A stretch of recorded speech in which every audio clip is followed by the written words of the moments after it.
Ivan Cabrera joins me now because there is a new report out about climate change, and it is not positive, to say the least. And you're going to break it down for us. Yeah, it is not positive. I mean, it just keeps getting worse. Urgent transformational change. That is the headline. That is what we're talking about. That's what needs to happen for us to really make a difference here.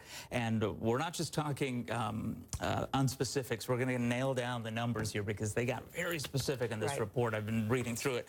Let's head over here and talk about this. The Intergovernmental Panel on Climate Change, that's who put out the report. And I tell you what, we have been, of course, talking about the evidence that is already there. So this is not something, folks, that we have to wait 10, 20, 50 years. It's happening right now. The additional floods we're getting, the storms that are stronger, the droughts that are more long-lived and last for years and years and years.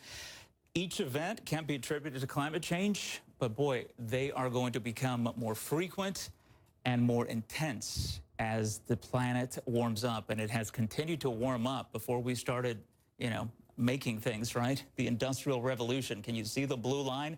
That entire blue line, about 1900 to present, that basically represents a degree Celsius of warming across the entire planet. That's how much we've warmed the planet, 1 degree.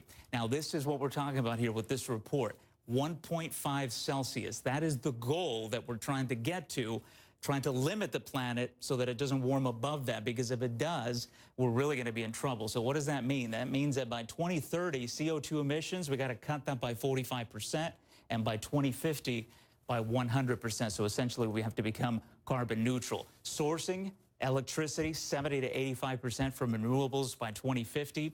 And then we have to put a price. This is the one folks don't like to talk about on greenhouse gases. It's going to cost money, right? And so this is what we've been talking about. This is why we have these accords.